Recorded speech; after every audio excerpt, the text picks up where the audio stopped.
मोहित आया नहीं है, ठीक है ठीक है ठीक है ठीक है। मोहित का बीच में मिस हो जाता है क्लास। मैम हाँ यस, कौन है? मैम मेरे को अलाउ नहीं करा आपने। रिदम को करा है, एक मिनट,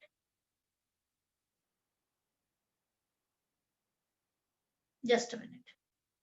ओहो, ठीक है, तो चलते हैं। मैं क्वेश्चन सीधा 1 बाय 1 पढ़ती चलती हूँ, उसमें लिखना लिखना भी नहीं है ये कुछ, मुझे नहीं लग रहा है कि आपको यहाँ पे लिखवा के करवाना पड़ेगा, नहीं है, ओरल क्वेश्चन है। पहला क्वेश्चन है, ठीक है, give an example of give an example each of a molecular solid and an ionic solid. एक मॉलिक्यूलर सॉलिड का नाम बताओ, एंड आयनिक सॉलिड का नाम बताओ। आप एक एक नहीं, दो दो बता दो। मॉलिक्यूलर सॉलिड के अंदर क्या क्या आएंगे? ऑल मॉलिक्यूल्स, आपने कोवलेंट मॉलिक्यूल जितना सारा पढ़ा है आ जाएंगे। Yes, molecular solid H2, H2O, NH3, anything you can write, CO2, CO, anything you can write, HCl, HBr, SO2, ये सारे molecular solid है, जहां पे वो किसी न किसी बॉन्ड से जुड़े रहते हैं। तो molecular solid, ये थोड़ा मैं आपको पहली क्लास में मैंने आपको पढ़ाया था। मोलिकुलर सॉलिड के अंदर SO2 आएगा, एमोनिया भी आएगा, H2O भी आएगा, CO2 भी आएगा, H2 भी आएगा, HCl, सारे टाइप के मैंने बता दिए हैं इसमें। क्लियर है? अच्छा, अब वही मॉलिक्यूलर सॉलिड को कितने पार्ट में डिवाइड करा गया है? मॉलिक्यूलर सॉलिड को, अगर आपको ये तो खाली मॉलिक्यूलर सॉलिड बोला है तो आपने लिख दिया है। अगर इसको पार्ट में पूछा जाएगा कि पर्टिकुलरली और इसको इससे और आई मीन, हाँ, non polar, polar and hydrogen bonded, तीन तरीके से डिवाइड करते हैं इसको। एक को हम तीन तरीके से डिवाइड करते हैं, non polar, polar and hydrogen bonded. तो पोलर में, नॉन पोलर में कौन आएगा? H2 आएगा। इसी के अंदर अगर मैं देखूं तो नॉन पोलर में कौन है? कोई भी नहीं है, खाली H2 है नॉन पोलर में। क्लियर है? अच्छा, इसी के अंदर आपको बोला जाएगा पोलर का बताओ, आप क्या बताओगे?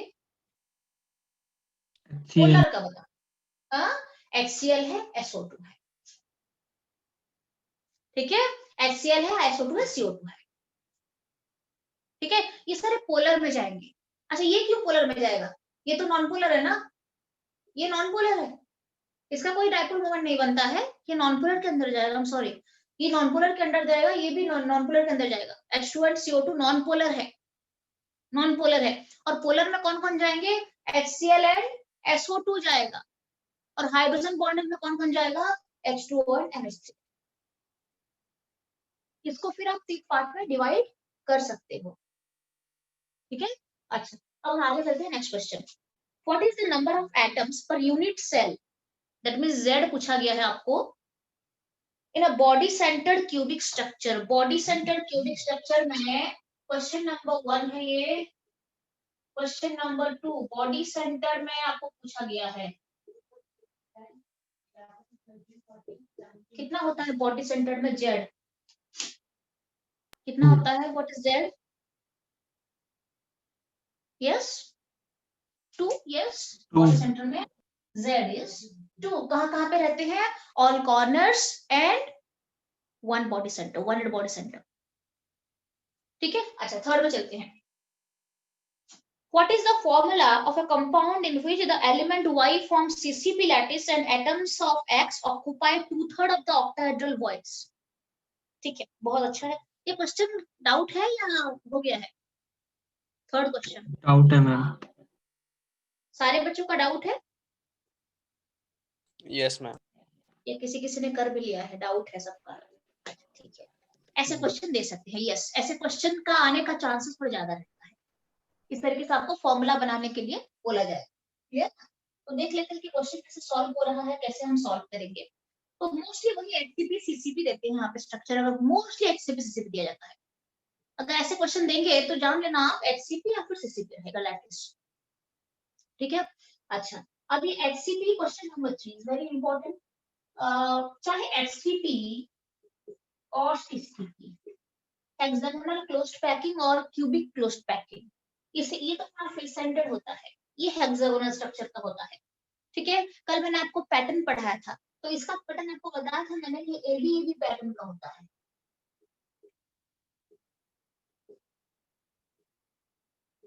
और इसका मैंने आपको क्या बताया था, ABC पैटर्न का होता है। ठीक है, दोनों के लिए थोड़ा आपको आज बता देती हूँ, पढ़ा ही रही हूँ तो उसी के साथ हो जाएगा। इन दोनों के लिए अगर हम देखते हैं तो Z को 4 लेते हैं, ध्यान रहे, इन दोनों के लिए Z इज 4। यह है, इन दोनों के लिए अगर लिखा जाता है तो ऑक्टाहेड्रल वॉइड को Z लेते हैं जो कि 4 है। Octahedral void equal to Z होता है, आपको पता है। और इन दोनों के लिए अगर टेट्राहेड्रल वॉइड लेते हैं तो 2Z है, दिस इज इक्वल टू 8 हो जाएगा, और यहाँ पे भी 2Z इज इक्वल टू 8 हो जाएगा। ठीक है, ये इसका डिस्क्रिप्शन है। अब इन दोनों में कितने परसेंटेज खाली स्पेस रहते हैं, कितना एम्प्टी स्पेस, मैं आपको कल पढ़ाऊंगी पैकिंग एफिशिएंसी में। हम देखेंगे कि इसमें कितने कितने हैं पार्टिकल्स है, ढके हुए स्पेस है, और कितने एम्प्टी स्पेस है जिसे हम वॉइड कहते हैं। वॉइड का परसेंटेज कितना है और पार्टिकल का जो स्पेस ऑक्युपाई कर रहा है पार्टिकल, उसका परसेंटेज कितना है, कल पढ़ेंगे हम। ठीक है, तो यहाँ तक ये है। और आपको ये भी बताया गया था शायद, इसकी कोऑर्डिनेशन नंबर मैंने कल बताया था आपको, एससीपी और सीसीपी का, दोनों का अगर मैं देखूं तो 2 डायमेंशनल कोऑर्डिनेशन नंबर जो है वो 6 है, और 3 डायमेंशनल कोऑर्डिनेशन नंबर 12 है। इस कल मैंने आपको बताया था 2 डायमेंशनल कोऑर्डिनेशन नंबर अगर मैं देखूं तो this is 6, and 3 dimensional coordination number अगर मैं देखूं तो ये 12 है। वैसे आपको और एक बात इसमें बता दूं, सीसीपी के लिए हमेशा 3D मांगा जाता है, 2D में उसका स्ट्रक्चर परफेक्शन नहीं दे पाता है थोड़ा सा, 3D में पूछा जाता है मोस्टली, इसमें आपको दोनों पूछ सकते हैं। ठीक है, ओके, तो इसमें पूछेंगे तो सीधा 3 डायमेंशनल स्ट्रक्चर आपको पूछ सकते हैं, बट ये इसका फैक्ट है। अब हम चलते हैं इस क्वेश्चन को कैसे सॉल्व करेंगे। क्वेश्चन नंबर 3 जो है, 3 में क्या मिला है मुझे, एक सीसीपी लैटिस बोल दिया गया है, वाई फॉर्म सीसीपी। अच्छा, सीसीपी में कहां पे रहते हैं, ना सीसीपी में कहां पे, कहां का CCP is a face centred cubic lattice, face centred है ये, क्यूबिक लैटिस है, फेस सेंटर्ड है यहाँ पे। ठीक है, अच्छा, तो सीसीपी पे ये बताया गया है what is the formula of A compound which, अच्छा फॉर्मूला, मान लो मेरा एक्स और वाई एलिमेंट से एक कंपाउंड बना है, मुझे नहीं पता कौन सा फॉर्मूला उसका बनेगा। जैसे H2O कैसे बनता है, H2O बनता है हाइड्रोजन और ऑक्सीजन से, मेरा H2O बनता है, कैसे बनता है, हाइड्रोजन और ऑक्सीजन। सिमिलरली मेरा X और Y से एक कंपाउंड फॉर्मेशन हो रहा है, बट उस कंपाउंड के अंदर इसका स्टोकियोमेट्री कितना है, मतलब कितने कितने नंबर ऑफ एटम्स प्रेजेंट है, मुझे एक्चुअल फॉर्मूला पता नहीं है। X के कितने एटम प्रेजेंट है उसके मॉलिक्यूलर फॉर्मूला में, और Y के कितने एटम्स प्रेजेंट है मुझे अभी डिसाइड करना है वो। मुझे इतना पता है कि 2 एलिमेंट है। ठीक है, ओके, अब हम चलते हैं, ये जो 2 एलिमेंट है ये सीसीपी लैटिस फॉर्म कर रहे हैं। सीसीपी लैटिस का मतलब सीधे चले जाना, Z इज इक्वल टू 4। अच्छा, तो यहाँ पे क्या बताया गया है, what is the formula of a compound in which the element Y forms CCP, ये CCP फॉर्मेशन करता है। Y फॉर्म CCP का मतलब होता है कि Y जो है वो सारे कॉर्नर्स और फेस सेंटर में है, Y जो है ये सारे कॉर्नर्स में है और फेस सेंटर में है, पार्टिकल्स है, Y पार्टिकल्स है, Y पार्टिकल्स है प्रॉपर। एक यूनिट सेल के अंदर जो पार्टिकल्स होते हैं ना, उस पार्टिकल्स में Y जो है वो CCP फॉर्म कर रहा है, Y फॉर्म्स CCP। इसका मतलब है कि Y जो है वो कहां कहां पे प्रेजेंट है, all corners and face centre में Y प्रेजेंट है। क्लियर है, थोड़ा सा आपको मैं बता देती हूँ, आइडिया दे देती हूँ।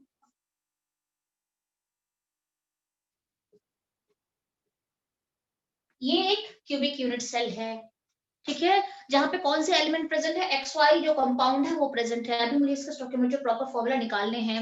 वाई कहां पे प्रेजेंट है, फॉर्म, इस सीसीपी को फॉर्म कर रहा है वाई, इसका मतलब है वाई कहां कहां पे प्रेजेंट है, ऑल कॉर्नर से प्रेजेंट है और फेस के सेंटर पे प्रेजेंट है। क्लियर है, ऑल कॉर्नर्स पे प्रेजेंट है, ठीक है, सीसीपी स्ट्रक्चर में, और फेस सेंटर में प्रेजेंट है। पीछे के फेस सेंटर ये हो जाएगा, आगे के फेस सेंटर ये हो जाएगा, और हियर और हियर, ये सारे जगह पे वाई प्रेजेंट है। कितना दिया मैंने, 6 ना, ठीक है, इन सारे वाई प्रेजेंट है, वाई ये पोजीशन ले लिया है already, all corners and face centre, Y ले लिया है, ठीक है। अच्छा, अब क्या बताया गया है मुझे नेक्स्ट में, and atoms of x, atoms of x, इसके जो एटम है occupy 2/3 of the octahedral void, 2/3 of the octahedral void, octahedral void total जितने हैं उसके 2/3 को ऑक्युपाई करता है एक्स। तो ऑक्टाहेड्रल वॉइड मैंने कल आपको बताया था कहाँ कहाँ पे होता है ऑक्टाहेड्रल वॉइड, फेस सेंटर में आपको बताया था, मैंने कैलकुलेशन भी करवाए थे पूरे। Where do you find octahedral void in a face-centered or CCP lattice?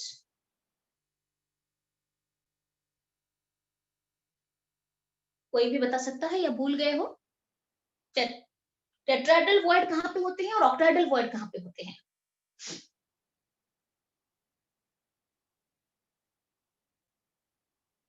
Yes, कोई भी सीसीपी लैटिस लो या फेस सेंटर लेते हो तो टेट्राहेड्रल वॉइड, कल मैंने आपको कहा था टेट्राहेड्रल वॉइड नीचे वाला टेट्राहेड्रल है या ऑक्टाहेड्रल है? नीचे वाला टेट्राहेड्रल क्वेश्चन है, क्वेश्चन नंबर 4 में भी जाएंगे। टेट्राहेड्रल वॉइड प्रेजेंट होता है अगर इस क्यूब को मैं 8 इक्वल क्यूब्स में डिवाइड कर लूंगी तो हर एक क्यूब के सेंटर में आएगा टेट्राहेड्रल वॉइड। तो एक सीसीपी लैटिस के यूनिट सेल में 8 ऑक्टाहेड्रल वॉइड होते हैं, ठीक है। अच्छा, सॉरी 8 टेट्राहेड्रल वॉइड होते हैं, आई एम सॉरी टेट्राहेड्रल होते हैं। और ऑक्टाहेड्रल कहाँ पे होते हैं? ऑक्टाहेड्रल का साइज थोड़ा सा बड़ा होता है। ऑक्टाहेड्रल कहाँ पे होते हैं? सारे एजेस के सेंटर में होते हैं, सारे एजेस के सेंटर में होते हैं और बॉडी के सेंटर में होते हैं एक, ठीक है। कल मैंने आपको ये बताया था, तो थोड़ा बहुत मैं आपको यहाँ पे बता देती हूँ, ऊपर थोड़ा नोट डाउन कर लो, क्योंकि बाई चांस अगर क्वेश्चन आ गया तो आप कर सकते हो। तो अब हम इस क्वेश्चन में भी चलेंगे।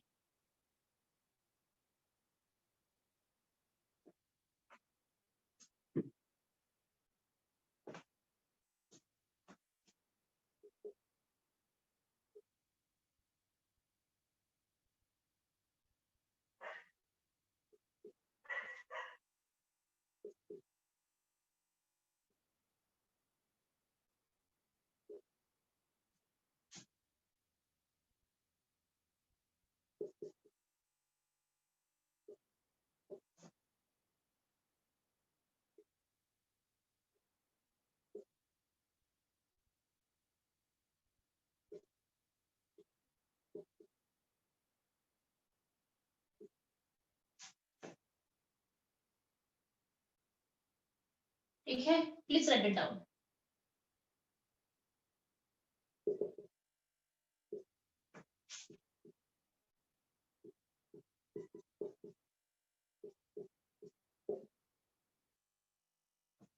ठीक है, ये मैंने कल आपको बता दिया था कि एससीपी सीसीपी लैटिस अगर आपको मिलता है तो ऑक्टाहेड्रल वॉइड कहाँ पे प्रेजेंट होते हैं?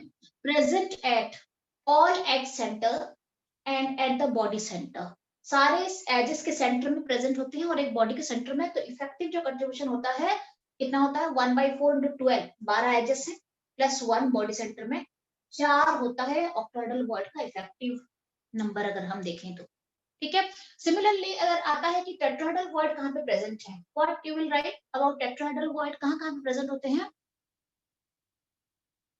वैसे अगर मैं आपको बताऊं तो ये वाला जो कॉर्नर एटम है ना, ये अगर कॉर्नर एटम है, इसके पीछे के यूनिट सेल एज्यूम कर लो, इसे के साइड के यूनिट सेल एज्यूम कर लो, सारे यूनिट सेल जब आप एज्यूम करोगे तो ये जो है ना, ये इसके साथ कितने फेस इसी यूनिट सेल के, इसी यूनिट, थोड़ा एजम्पशन है, ये थोड़ा एजम्पशन है, अगर if you can do that देख लेते हैं। थोड़ा सा आप सोचो तो, थोड़ा सा स्लाइटली सोचो आप, ये पर्टिकुलर यूनिट सेल में, बाहर के यूनिट सेल काउंट नहीं करना है अभी, इस कॉर्नर एटम के साथ कितने फेस सेंटर पार्टिकल टच में है? इसके साथ फेस सेंटर के कितने पार्टिकल? बहुत अच्छा, वेरी गुड, बहुत अच्छा, बहुत अच्छा, समझ में आया? Yes ma'am. समझ में आ गया? Yes ma'am. एक कॉर्नर एटम के साथ कितने फेस सेंटर के पार्टिकल कनेक्टेड होंगे या टच में रहेंगे? क्योंकि ये मुझे दिखाना तो मुश्किल है यहाँ पे, आप सोचो और बताओ। नहीं है तो हम लर्न करेंगे ना फिर आगे से। आपको तो मैं वैसे भी बता दिया है कि टेट्राहेड्रल कहाँ पे होते हैं। इसको 8 पार्ट में डिवाइड कर लो, इस क्यूब को, हर एक के सेंटर में, हर एक क्यूब के सेंटर में एक टेट्राहेड्रल वॉइड मिलेगा। ये तो है, ये आप लर्न कर सकते हो। बट आप कहाँ पे एक्चुअली है अगर आपको देखना है तो मैं आपको बताती हूँ। हर एक कॉर्नर के जो पार्टिकल हैं ये 3 फेस सेंटर के साथ टच में है। कौन कौन सा? ये वाला जो कॉर्नर है इसके साथ और ये पीछे के जो फेस सेंटर है, इन तीनों के साथ टच में है ये वाला पार्टिकल। Isn't it?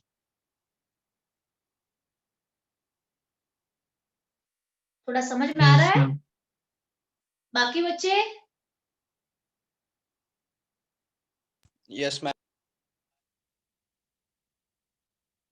थोड़ा इमेजिनरी पोर्शन है, हो जाता है, हो जाएगा। समझ में आ गया?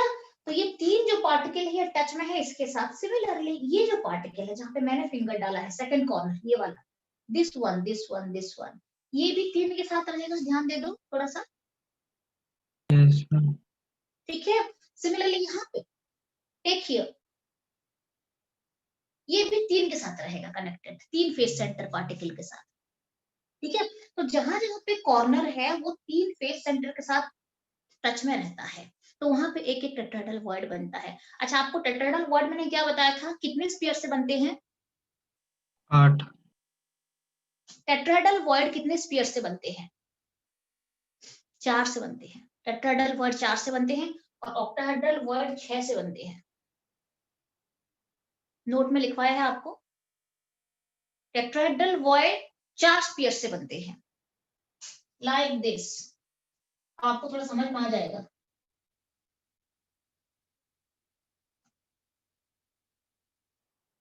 Here it is a tetrahedral void. 3 के ऊपर एक कैप रखा गया है, तो यहाँ पे 3 के ऊपर एक कैप का टाइप का बात नहीं है, देखना। Yes, ma'am.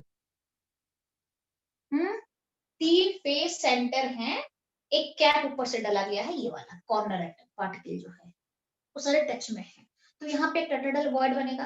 तो कितने कॉर्नर है टोटल? 8 कॉर्नर, 8 टेट्राहेड्रल वॉइड बनेगा, ठीक है।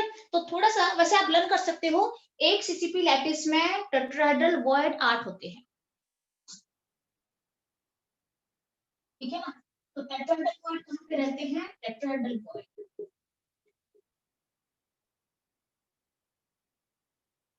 कहाँ कहाँ पे रहते हैं? 8 टेट्राहेड्रल वॉइड रहते हैं, 8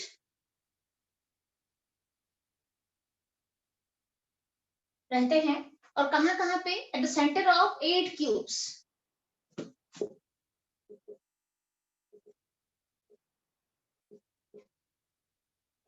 8 क्यूब्स, अगर मैं इसको 8 क्यूब में डिवाइड कर दूंगी तो 8 रहते हैं। और बाकी अगर आपको समझना है तो मैंने आपको बता दिया कि कहाँ कहाँ पे रहते हैं, ठीक है। अच्छा, ये भी क्वेश्चन है टेट्राहेड्रल और नीचे वाला क्वेश्चन उसी का है। अब हमें मिला है एक्स और वाई मिला, जहां पे बताया गया है कि वाई फॉर्म्स सीसीपी। वाई अगर सीसीपी फॉर्म करता है तो सीसीपी का जनरल जो नंबर ऑफ पार्टिकल्स जो रहते हैं कॉर्नर्स एंड फेस सेंटर में, वो वाई कवर कर लेगा। सारे कॉर्नर्स और फेस सेंटर वाई कवर कर लेगा, ठीक है। तो सीसीपी के लिए जेड कितना होता है? Effective number. जेड का मतलब होता क्या है? जेड का मतलब होता है इफेक्टिव नंबर ऑफ पार्टिकल्स। तो जेड कितना है? 4 है, तो वाई भी 4 होगा, क्योंकि Y form CCP. Y form CCP, Y यहाँ पे पार्टिकल है और इफेक्टिव नंबर ऑफ पार्टिकल्स कितने होते हैं सीसीपी में? 4 होते हैं, तो ये सीसीपी फॉर्म कर रहा है, तो y इज इक्वल टू 4। जो पार्टिकल है वही तो आई मीन ऑक्युपाई करेगा पोजीशंस को, जो सीसीपी का जनरल पोजीशन है, ठीक है। तो y मुझे मिल चुका है, 4 मिल गया है। अब x के बारे में क्या बताया गया है? X occupy 1/3 of tetrahedral void. X occupy 1/3 of octahedral void. Sorry, एक मिनट कहाँ चली गई मैं? ये 2/3 of octahedral void. Yes, X occupy 2/3 of octahedral void. इसके octahedral void कितने बनेंगे?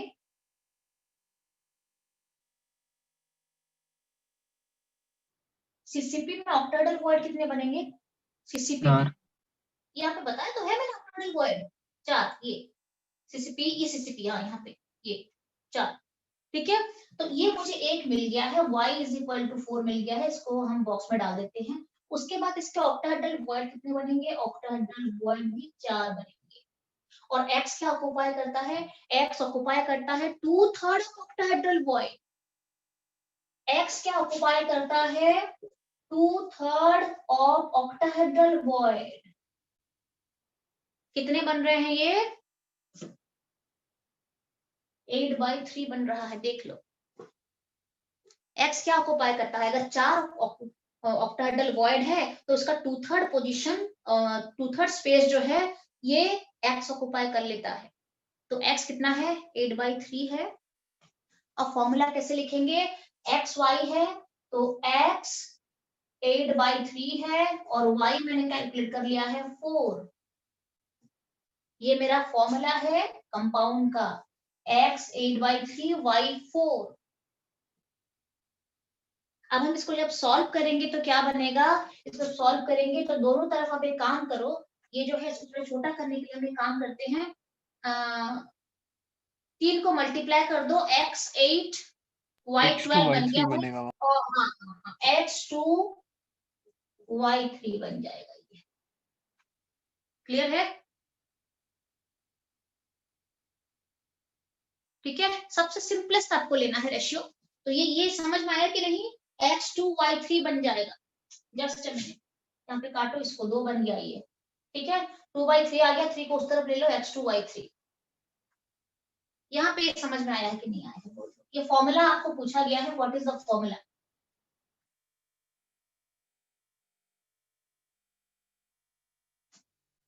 ठीक है, क्लियर है? किसके से क्लियर नहीं है? और एक क्वेश्चन खुद करना, अभी नेक्स्ट वाला खुद करो। मैम एक बार बताना y4 कैसे आया? y4 कैसे आया? सीसीपी लैटिस में z4 होता है तो y4 है, क्योंकि यहाँ पे y जो है ना ये सीसीपी को फॉर्म कर रहा है पूरा। Okay ma'am. ठीक है, क्योंकि सीसीपी को यहाँ पे y फॉर्म करता है, मतलब y कहाँ पे है? All corners and face centre पे y है। x यहाँ पे खाली वॉइड ऑक्युपाई कर रहा है। काफी सारे ऐसे जगह होते हैं जहाँ पे एक एलिमेंट क्या करता है ना, एक एलिमेंट फॉर्म करता है स्ट्रक्चर को और दूसरा एलिमेंट वॉइड ऑक्युपाई करता है। काफी सारे एग्जांपल्स हैं ऐसे, क्लियर ना? तो यहाँ पे y सीसीपी फॉर्म करता है तो y को सीधा आपको ले लेना है 4 ले लेना है, वो z is equal to y is equal to 4 ले लेना है, बिकॉज सीसीपी है। x ऑक्युपाई कर रहा है 2/3 ऑफ ऑक्टाहेड्रल वॉइड, तो ये हो गया 8/3। अब नेक्स्ट फॉर्मूला जब मुझे बनाना है x2 y3 बन गया। Very clear? ऐसे और भी 2-3 क्वेश्चंस आपको मैं करवाऊंगी। तो एक काम करते हैं, मुझे सेकंड क्वेश्चन, फोर्थ क्वेश्चन खुद करके दिखाओ। यस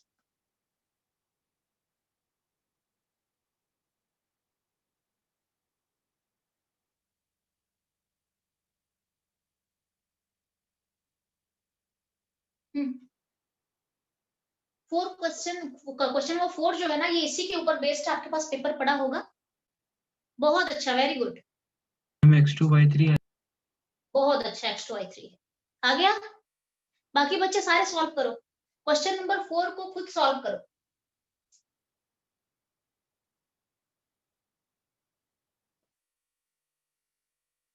आ गया? हाँ ठीक है, तो आगे बढ़ते हैं। अगर तो क्वेश्चन नंबर 4 करवाना है क्या मुझे, या हो जाएगा? बोलो, आगे बढ़ेंगे नहीं तो।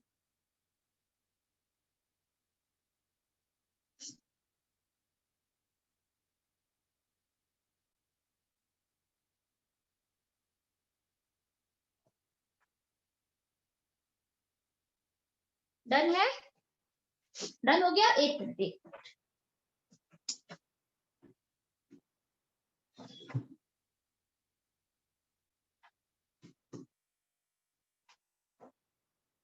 फिर आगे बढ़ते हैं। ऐसे कमिंग क्लास अगर होगा तो आपको 2-3 करा दूंगी, क्योंकि अभी मेरे पास एनसीईआरटी भी नहीं पढ़ा है। एनसीईआरटी में हो सकता है 2-3 क्वेश्चन ऐसे हो अच्छे मैं आपको और भी जगह से ढूंढ के आपको करवा दूंगी। ऐसे अगर 5-7 क्वेश्चन कर लेते हो तो आपका कंसेप्ट पूरा क्लियर हो जाएगा। तो I think question number 4 is done. देख लो, ये कराना है तो हम आगे बढ़ेंगे। मैम आंसर क्या है? हो गया है, डन है ओजस? Yes ma'am. ओके, बहुत अच्छा, 4 is done. Then question number 5 पे चलते मैम हैं। आंसर क्या आ रहा था? वही है, सेम y2 x2 y3 आ जाएगा। ठीक है मैम। ठीक है, इसके है, ये है आपको। अच्छा, एंट्रेंस में क्या करा जाता है ना, एंट्रेंस में इसके काफी स्ट्रॉन्ग क्वेश्चंस आते हैं एंट्रेंस में अगर आएगा ना सॉलिड स्टेट से, तो ऐसे फॉर्मूला वाला आते हैं काफी ज्यादा। तो करेंगे हम, फिर एंट्रेंस भी करेंगे इसके। ठीक है, और question number 5, define primitive unit cell. What is a primitive unit cell? आप ऐसे ओरली बोल दो मुझे, चलेगा। What is a primitive unit cell? Simple cube. Simple नहीं, सिंपल क्यूब नहीं, atoms particles only at the corner is primitive cell. Simple cubic structure में particles खाली कॉर्नर्स में अगर है, ओनली कॉर्नर्स में अगर है, that is a primitive cell. Clear? Simple cubic, हाँ सिंपल क्यूबिक आप बोल सकते हो, यस सिंपल। बट आपको थोड़ा आपको लिखना पड़ेगा, खाली सिंपल क्यूबिक लिखोगे तो मार्क्स नहीं बनेगा, आपको लिखना पड़ेगा particles must be present at the corners only. ठीक है ना? Question number 6, why are crystalline solids anisotropic? ये तो 1 मार्क कर रहे, जल्दी जल्दी करो। Why are crystalline solids known as are anisotropic in nature?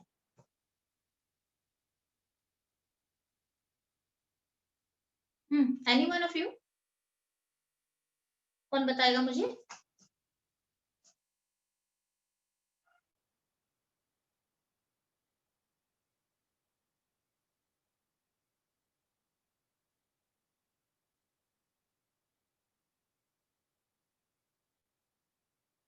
अरे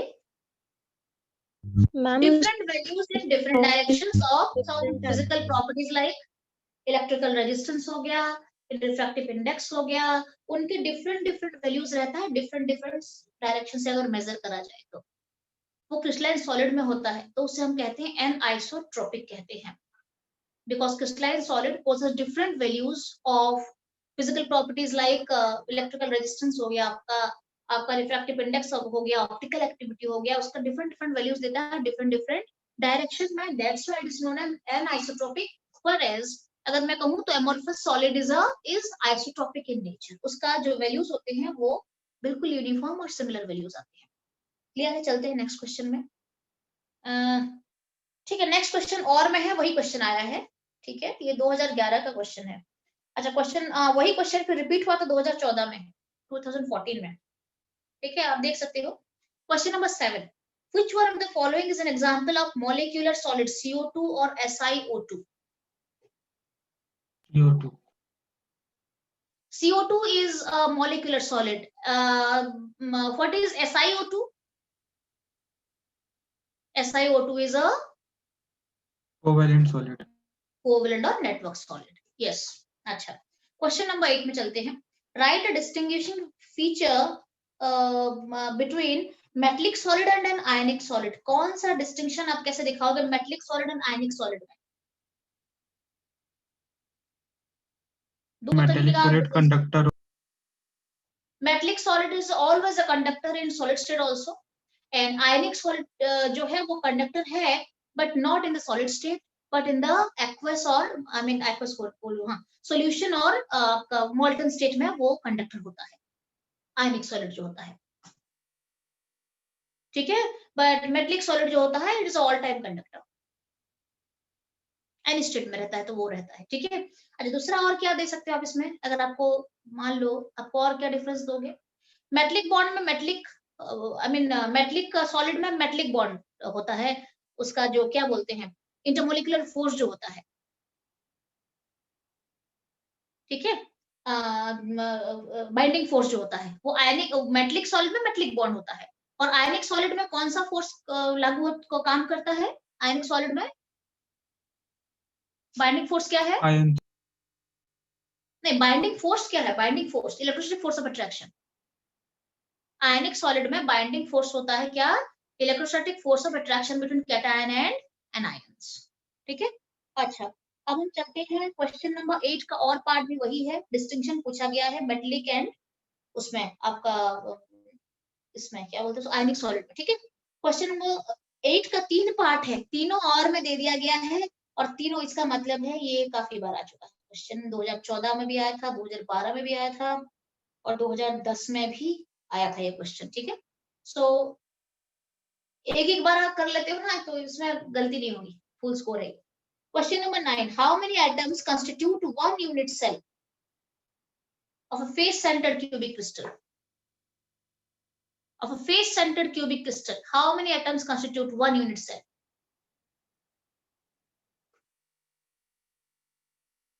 एक face-centered cubic crystal में एक यूनिट सेल में कितने एटम्स रहते हैं? 4 रहते हैं। बहुत अच्छा, because z is equal to 4। Face centred में z इज इक्वल टू 4 होता है, तो 4 पार्टिकल रहते हैं। अच्छा, आगे बढ़ते हैं। Calculate the number of atoms in a face centred cubic unit cell. Answer वही है, ये और पोस्ट पार्ट है क्वेश्चन नंबर 9 का। 10 में चलते हैं। Some of the glass objects recovered from ancient monuments look milky instead of being transparent. वो milkiness दिखाते हैं, क्यों दिखाते हैं? क्योंकि मैम एमोर्फस सॉलिड जो होता है कन्वर्ट हो जाता है क्रिस्टलाइन सॉलिड में बहुत अच्छा, टेम्परेचर amorphous बढ़ने के कारण। हाँ, बहुत अच्छा। तो on the passage of time क्या होता है? धीरे धीरे एक्चुअली जो ग्लास है वो एमरफस है, बट टाइम के साथ साथ क्या होता है, वो धीरे धीरे क्रिस्टलिनिटी में कन्वर्ट होना स्टार्ट कर देता है due to unusual increase and decrease in temperature. Temperature के फर्क की वजह से इस तरीके का कोई इसके अंदर फिजिकल चेंजेस आते हैं, और वो क्रिस्टलाइन सॉलिड की तरफ जाता है, तो उसमें मिल्कीनेस आ जाता है। You can write it. Yes. Yes, ma'am. 10. 11. What type of interactions hold the molecules together in a polar molecular solid? Polar molecular solid में किस तरीके का interactions होता है? Binding force. Dipole dipole interaction. Dipole dipole interactions होता है polar में. Yes. Polar में dipole dipole interactions होता है. Yes. Okay, next. Write a distinction feature of metallic solids. तो आप कर चुके हो, कर लोगे ना आराम से। अभी तो बताया था मेटलिक सॉलिड का। ठीक है, Yes, 2-3 आप पढ़ के दे सकते हो। हाँ, इसको क्या कराना है? और what is the number of atoms in a unit cell of a simple cubic crystal? Simple cubic crystal में कितने एटम होते हैं एक यूनिट सेल में? 1. Yes, it is a 1. Okay. अच्छा, और उसके बाद हम चलते हैं। How do metallic and ionic substances differ in conducting electricity? कर सकते हो। मेटलिक ऑल टाइम कंडक्टर होता है, और आयनिक सॉलिड जो होता है वो खाली मोल्टन और एक्वस सॉल्यूशन के अंदर ही कंडक्ट करता है इलेक्ट्रिसिटी। लिख सकते हो आप। आगे बढ़ते हैं। ठीक है, नेक्स्ट वन। इसके बाद छुट्टी करेंगे, आज जल्दी हो जाएगी तो बहुत अच्छी बात है ना। और कौन सा है ये? अगर जल्दी हो जाएगा तो फिर मैं आपको ऐसे न्यूमेरिकल से देखती हूँ। कहाँ पे हम लोग हैं? ठीक है, question number 15। Stability of a crystal is related to the magnitude of its melting point. Melting point अगर ज्यादा होती है तो स्टेबिलिटी बढ़ती है क्रिस्टल की।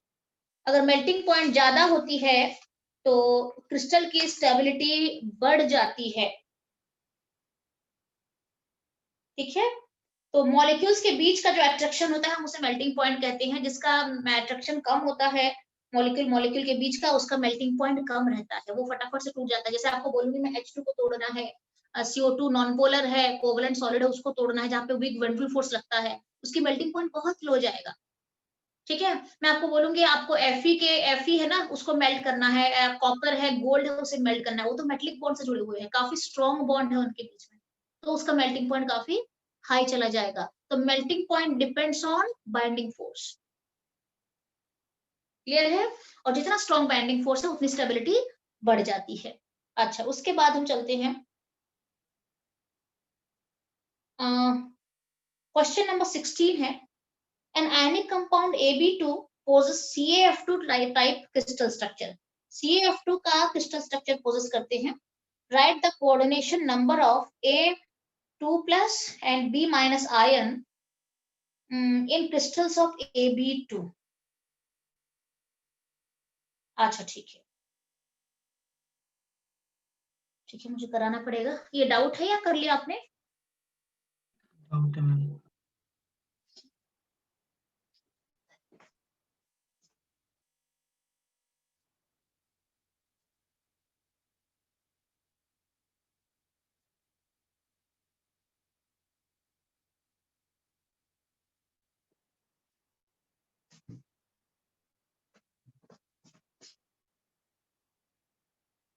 इसे हम सॉल्व करते हैं यहाँ पे। अभी यहाँ पे बताया गया है एक Ab2 मॉलिक्यूल है,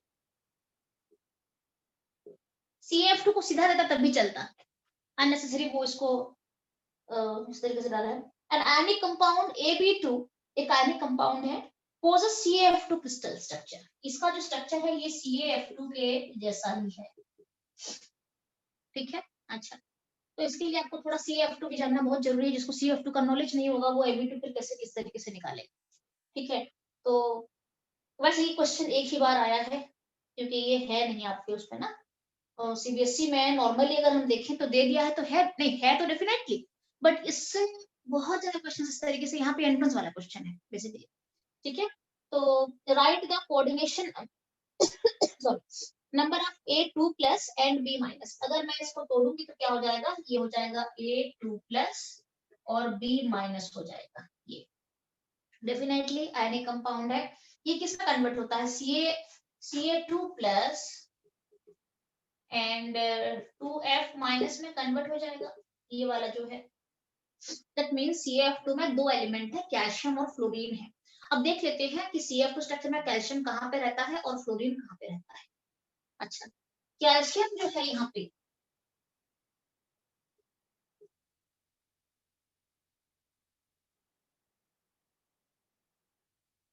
इट फॉर्म्स Cc। कैल्शियम जो है इट फॉर्म्स Cc, इस Cc पे फॉर्म करता है, फेस सेंटर्ड जो है उसका एक पार्ट है Ca। अच्छा, F माइनस कहाँ पे रहता है,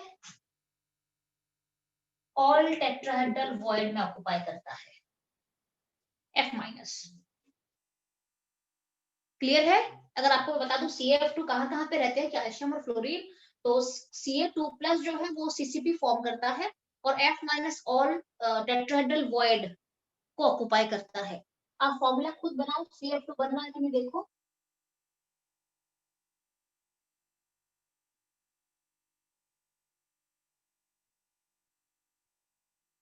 बन रहा है कि नहीं CF2, अगर बन रहा है कि नहीं, आप फॉर्मूला चेक करा आपने, Ca2 प्लस है तो CCP फॉर्म करता है, तो Ca2 प्लस जो है वो 4 है कि नहीं है, CCP है ना, 4 होगा। Yes ma'am. अच्छा, F माइनस होता है ऑल टेट्राहेड्रल वॉइड, तो F माइनस कितना बनेगा 8,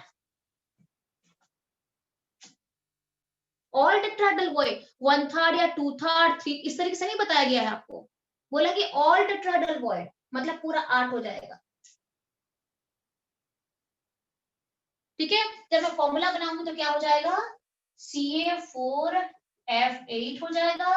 इसे सॉल्व करूंगी तो CaF2 हो जाएगा कि नहीं, कैल्शियम 4F8 है, सॉल्व करने के बाद CaF2 क्रिस्टल मुझे मिल चुका है। तो ये फैक्ट है इसके पीछे का कि कैल्शियम हमेशा CCP फॉर्म करेगा, ठीक है। मतलब इसके जो एटम्स हैं वो कॉर्नर्स और फेस सेंटर में रहेंगे, और फ्लोरीन जो है वो ऑल टेट्राहेड्रल वॉइड को कवर करेगा।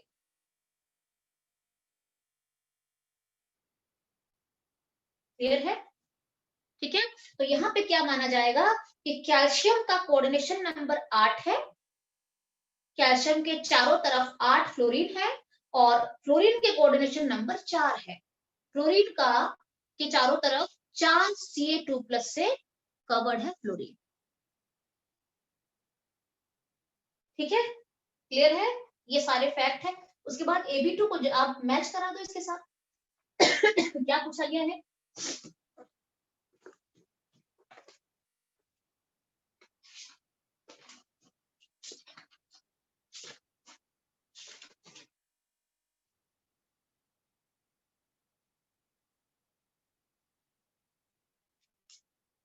कहाँ पे है क्वेश्चन, कहाँ पे है, हाँ ये मिल गया।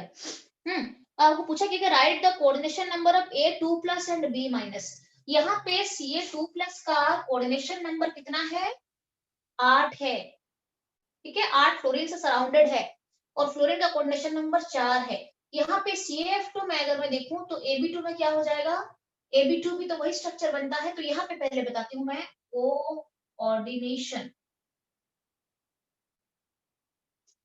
Coordination number of Ca2 plus, यहाँ पे ये कितना है 8 है, मैंने आपको कहा ये 8 हो जाएगा और फ्लोरीन का 4 हो जाएगा।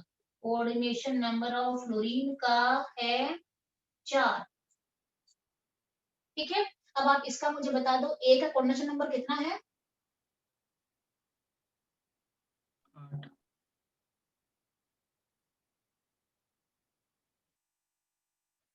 A2 plus and B minus कितना हो जाएगा? Coordination number of A2 plus is same as calcium रहेगा 8 और इसका 4 रहेगा।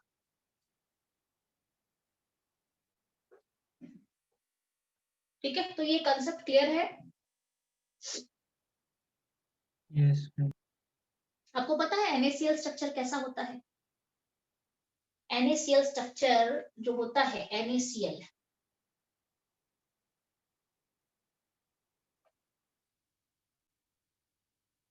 थोड़ा सा आपको बताऊंगी, रब करके बताती हूँ, इसमें इंटरेस्टिंग फैक्ट है इसके पीछे, तो आप जान लो, क्योंकि एंट्रेंस में तो NaCl तो बहुत ज्यादा एक इंपॉर्टेंट स्ट्रक्चर है जिसके ऊपर क्वेश्चंस फ्रिक्वेंटली आते हैं। NaCl स्ट्रक्चर जैसे आपको CF2 का बताया, तो सिमिलरली काफी सारे स्ट्रक्चर और भी हैं जो कि वही सीसीपी फॉर्म करते हैं, और बीसीसी फॉर्म भी कुछ कुछ कंपाउंड होते हैं जो बीसीसी स्ट्रक्चर में जाते हैं, लाइक CSCl, CSBr, इस तरीके से जाते हैं। ठीक है, और आज मैं आपको बताती हूँ, CF2 का बता दिया है, अब हम चलते हैं NaCl में चलते हैं। NaCl का थोड़ा आइडिया देती हूँ, यहाँ पे है नहीं आपका, बट थोड़ा जान लो NaCl का स्ट्रक्चर भी। तो ये डन है, देख लो, किसी को डाउट है क्या?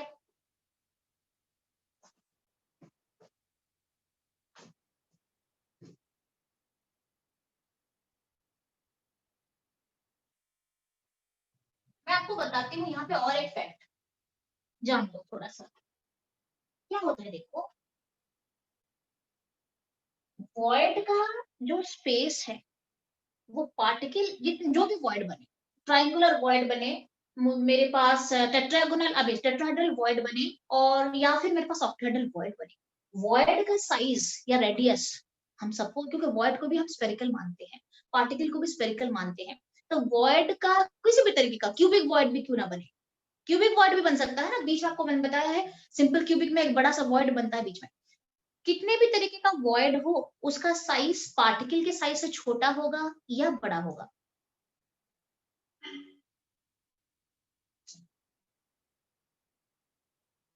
छोटा।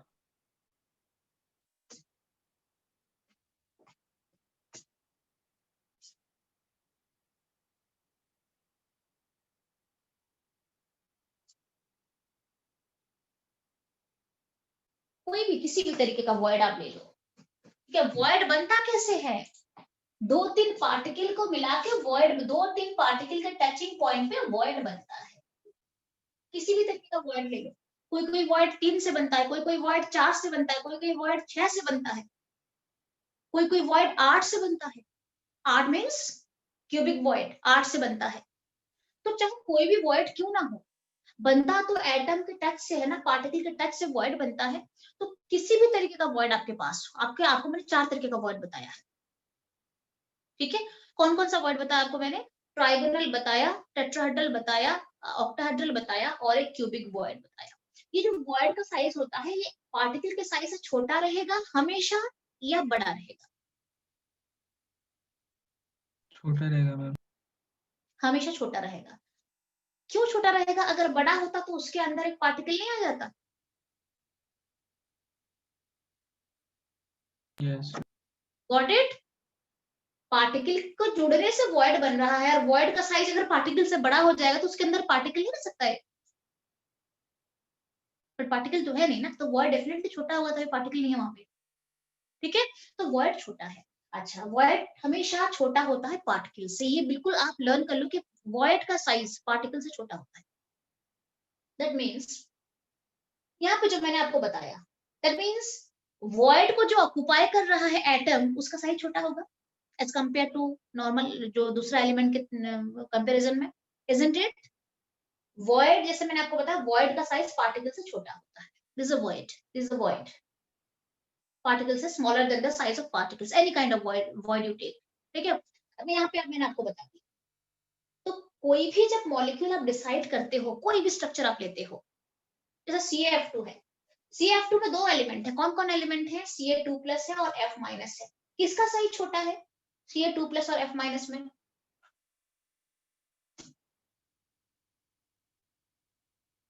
साइज किसका छोटा जा रहा है? Ca2+.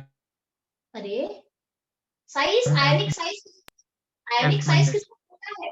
Ca2 प्लस कैल्शियम है ना, थर्ड पीरियड आ गया है, तो फोर्थ पीरियड आ गया ये, तो उसमें चला गया आपका कैल्शियम का मतलब है मैम आपका फ्लोरीन का भी जो एनायन होगा, मैग्नीशियम, कैल्शियम, फोर्थ पीरियड में चला गया कैल्शियम, ये तो सेकंड है ना। पर मैम वैसे Clear भी है? एनायंस का साइज बड़ा होता है, और मैम फ्लोरीन में तो प्लस इंटर इलेक्ट्रॉनिक रिपल्शंस भी इतना बढ़ जाता नहीं, बट साइज में काफी बड़ा हो गया ना। फ्लोरीन कहाँ पे है आपका? फ्लोरीन सेकंड पीरियड में है, तो कैल्शियम नीचे की तरफ सेकंड पीरियड, फोर्थ पीरियड में आ गया। हमेशा थोड़ी एनायनिक साइज बड़ा होता है, एच उसके पीरियड में आप चेक करोगे, आसपास चेक करोगे तो ठीक है, उसका साइज थोड़ा बड़ा होगा, पर इतना डिफरेंस में थोड़ी होगा। तो काफी, इसके सेकंड पीरियड है, फोर्थ पीरियड आ गया, तो नीचे की तरफ साइज बढ़ेगा ना।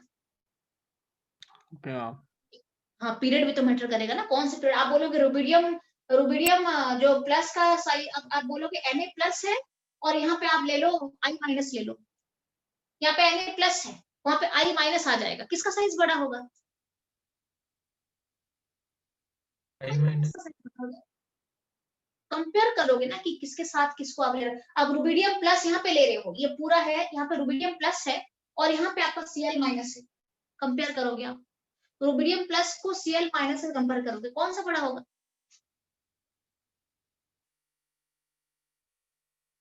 यहाँ पे नीचे रुबिडियम प्लस होगा आपके अल्कली मेटल के ग्रुप में, और वहां पे Cl माइनस होगा। आपको पूछूंगे कौन से किसका साइज बड़ा है? रुबिडियम प्लस का बड़ा है। क्लियर ना? तो साइज तो आप खुद जज करोगे कि किसका साइज बड़ा है। ध्यान रहे इन दोनों में साइज किसका बड़ा है। I am asking you, Ca2 plus का बड़ा साइज है? Yes, yes ma'am. Okay. Ca2 plus का बड़ा साइज अगर है तो फ्लोरीन का साइज छोटा है Ca2 प्लस से, तो इन दोनों में डेफिनेटली फ्लोरीन ही ऑक्युपाई करेगा वॉइड को, क्योंकि छोटा साइज वॉइड होता है छोटा साइज का। और पार्टिकल का साइज कौन लेगा? Ca2 प्लस बड़ा है, वो पार्टिकल का साइज Ccp ले लेगा नॉर्मल। मैं आपको ये बता रही हूँ, इसलिए बता रही हूँ, आपको पता कैसे चलेगा कि मैं किसको वॉइड में डालूं और किसको नॉर्मल पार्टिकल बनाऊं? तो जो छोटे साइज के होते हैं उनको वॉइड में डाल देना, और जो थोड़ा कंपेरेटिवली बड़े साइज के एलिमेंट होते हैं दोनों में से कंपैरिजन में, उसको प्रॉपर पार्टिकल का पोजीशन दे देना। क्लियर है? तो दैट्स व्हाई Ca2 प्लस बड़ा साइज का है, उसने Ccp ले लिया है, प्रॉपर पार्टिकल हो गया है वो। और फ्लोरीन छोटा साइज का है, तो वो उसने क्या करा है? वॉइड का स्पेस ले लिया है, क्योंकि छोटा साइज का है, वॉइड में जा सकता है इजीली वो। All clear not? Yes ma'am. अच्छा, वेरी क्लियर एवरीवन? अरे इतना टाइम हो गया है, कितना टाइम हो गया है? 6:38. 6:30 हो गया है, खत्म करेंगे। अच्छा एक काम करते हैं, और अच्छा आपका क्वेश्चन रह गया है थोड़ा सा, क्लियर है? क्वेश्चन थोड़ा एंट्रेंस क्लास है आज। आज एंट्रेंस की क्लास है, आपको पेपर मैंने दे दिया है, देखना अल्कोहल का, ठीक है? अच्छा कुछ क्वेश्चंस हैं वो कराऊंगी, साथ में NaCl का स्ट्रक्चर मैं कल बताऊंगी आपको। अच्छा यहाँ पे दोनों के साइज में, एलिमेंट में A और B दोनों का साइज किसका बड़ा होगा? A2 प्लस का साइज बड़ा होगा या B माइनस का?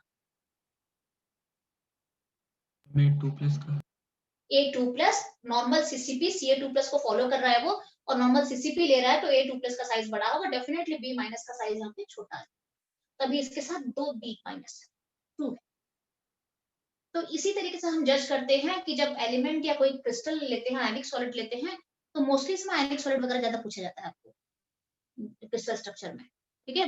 तो इसमें हम डिसाइड करते हैं, जो बड़ा साइज का होता है उसको नॉर्मल पार्टिकल का पोजीशन दे देते हैं, और जो छोटे साइज के होते हैं उनको किसी भी तरीके से वॉइड में डालते हैं। हो सकता है टेट्राहेड्रल वॉइड में जाए, हो सकता है ऑक्टाहेड्रल वॉइड में जाए, हो सकता है क्यूबिक वॉइड में जाए, हो सकता है कहीं पे भी जाए। क्लियर ना? तो इस तरीके से हम डिसाइड करते हैं, और टाइम भी काफी हो चुका है, तो हम क्लास को ओवर करते हैं। आपका अटेंडेंस रह गया बेटा, अटेंडेंस रह गया है। आप लोग जब अटेंडेंस देते हो मैं इमीडिएट रूप से रिकॉर्ड में डालती हूँ, बट मुझे कई बार ऐसा लगता है कि जितने बच्चे प्रेजेंट उतना अटेंडेंस नहीं जाता है मेरे पास। सारे बच्चे डालते हो या भूल जाते हो? डाल दिया मैम। अननेसेसरी एब्सेंट हो जाएगा। डाल दोगे तो बहुत अच्छी बात है, नहीं तो फिर ये आप एक मान लो, जिस दिन मैं भूल जाती हूँ अटेंडेंस, ये आप ही का काम है, मैं बोलूंगी भी नहीं आगे से। जिस दिन लेती हूँ तो बहुत अच्छी बात है, याद करके ले लेती हूँ, ठीक है। और जिस दिन मैं नहीं लेती हूँ, आपको खुद को क्लास खत्म करके वहीं पे डाल दो। आप जब फोन से उठोगे अभी ना, काम खत्म करके पढ़ाई करके वहीं पे डाल के फिर उठो आप। तो अटेंडेंस डाल दोगे ग्रुप में? डाल दी मैम। डाल दिया मैम। डाल देना, हाँ डाल देना। और बाकी बहुत कुछ मुझे सॉलिड चैप्टर के बारे में आपको बताना है, वो मैं कल बताऊंगी आपको। अभी चलेगा, अभी तो है ये। अच्छा, ये सारे एंट्रेंस में भी काम आएंगे, बहुत इंपॉर्टेंट है। और आप सारे बच्चे को किसी न किसी तरीके जेईई मेंस में तो देना है ना। बहुत सारे बच्चे ऐसे हैं जो 100% अपेयर करने वाले हैं, आई नो। तो थोड़ा बहुत आपको कंसेप्ट क्लियर हो जाना चाहिए। कल बाकी कंसेप्ट कल कराऊंगी मैं, ठीक है। मैं छुट्टी करती हूँ, कुछ क्वेश्चंस बचा है वो भी कल करेंगे, ठीक है। ठीक है, अरे ये हाँ अभी तो ठीक है मैं छुट्टी करती हूँ। वैसे अनलिमिटेड है ना, पता नहीं चल रहा है ना टाइम का।